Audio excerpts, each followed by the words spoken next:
Well, the road to the Garden ends here inside Madison Square Garden as the 2023 Big East Tournament gets underway here in a few short moments. And the Eastern Observer is here to tell you all about day number one alongside Kevin Connelly, Joey Jarzynka on hand with you.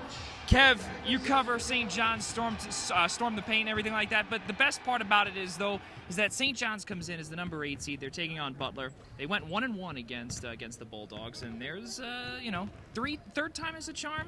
Really, we'll see. I don't know. How does that really work out with St. John's and everything that's going around with their program with the adversity? Well, it's certainly a lot, Joe. You remember when these two teams played at Inkle Fieldhouse, St. John's looked to be in control of that game, and then they got sloppy late with the basketball. Butler was able to come back, and then a Joel Soriano inbounds play was a tenth of a second late with some controversy surrounding it before forcing that game to overtime. They counted the basket on the floor. They went to video review. They overturned it, and Butler won by 2 points. So with this St. John's team, it's never been a question about talent.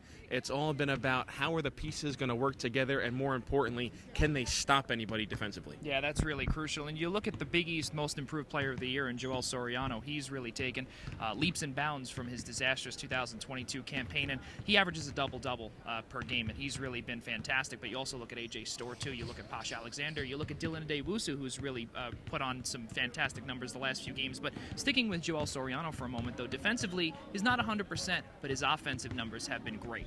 Yeah, if you remember that game against Villanova right here on this very floor on that Friday night when there was only over 15,000 people here in Madison Square Garden, first play of the game, loose ball, he got rolled into the back of his knee, looked like he went down, looked like he was going to be out for an extended period of time. He was able to come back a few minutes later, but ever since then, he really hasn't been fully right. Talked to a couple people in the St. John's coaching staff a couple of weeks ago, and they said he's starting to get back to his full, healthy self, and that's certainly been a big boost for this St. John's team. But you look at Joel Soriano, obviously the on-court numbers tell a big story, but it's the off-court things that tell an even bigger story. He's the captain of this team. He's the leader vocally on and off the floor. He's been huge to the St. John's team, and they're going to need him to be big for however long this stay is going to be here in Madison Square Garden this week. You look at Butler and you see what they've done also, and really they've had a tough season with Thad Matta as their new head coach, but things are beginning to progress as the season goes along. Chuck Harris leads the way.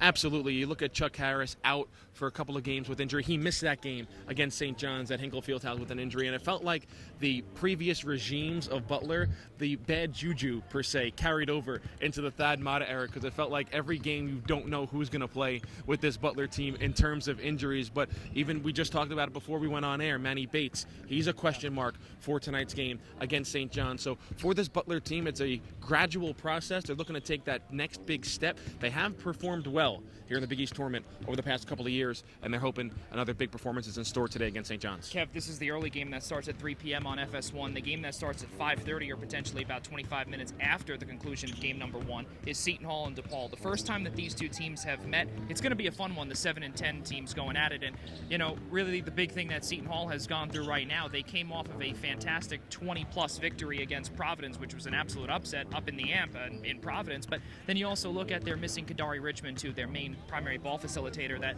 could cause problems for Seton Hall if they don't get him back. Absolutely, and that's what made that victory over Providence even more stunning.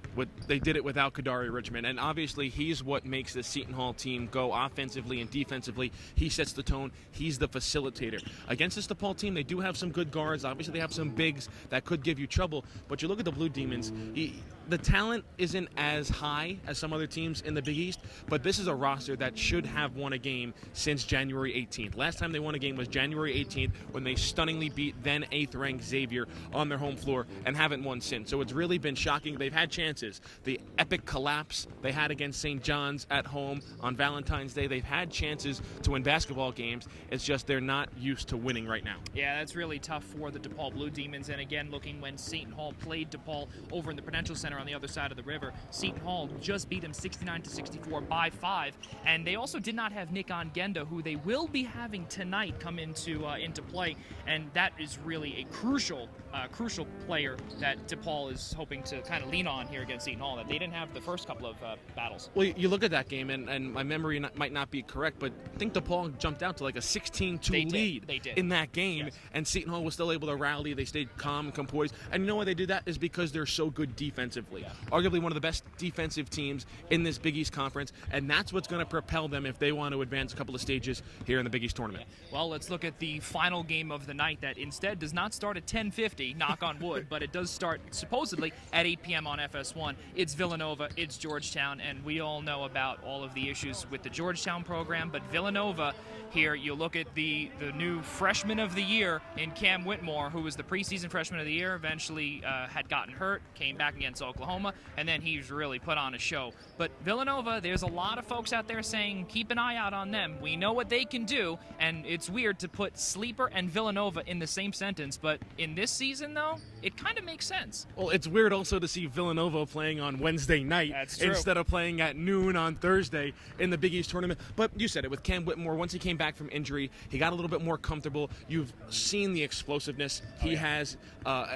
Preseason, probably a lottery pick. I haven't really looked at many mock drafts since then, but probably has slid a little bit towards the middle to the back end of the first round, but still an elite NBA talent, probably a one and done. You also look at their freshman, Mark Armstrong, who got valuable time because they were missing one of their other guards, in Justin Moore. And once he came back for Villanova, he really catapulted everything together. Everything came together.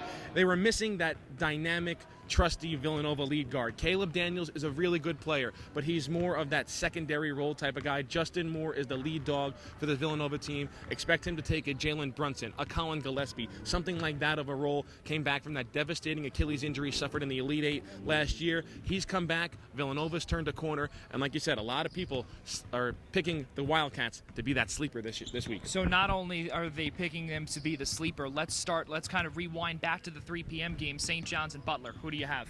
I think I'm going to go to St. John's. I think St. John's has more talent than Butler. I think St. John's is going to be a little bit more accustomed to playing in this building than Butler. Butler has not played here this year. St. John's with 4 games under their belt all in the past couple of weeks. So I think St. John's will take down Butler in our first game of the Big East tournament. Second game of the night, Seton Hall and DePaul. Who do you have? I think this game's going to be a lot closer than people think, but I'm still going to go with the defense of the Pirates late to shut down the DePaul offense. And then in the late window, it's Villanova, it's Georgetown. I think a lot of folks have Villanova, and I'm going to go with Villanova. That's what you've got, Kev? I'm going to go with Villanova, and maybe Patrick Ewing can capture one more magical moment here in this building, but I would be surprised if this is his final game as the head coach of the Georgetown Hoyas when Georgetown loses tonight against Villanova. Alongside Kevin Connelly of Storm the Paint, Joey Jarzynka saying so long from Madison Square Garden. We will see you at the end of the night here on Wednesday night with Kevin Connelly. And of course, be sure to follow us on YouTube by searching Eastern Observer, and keep in touch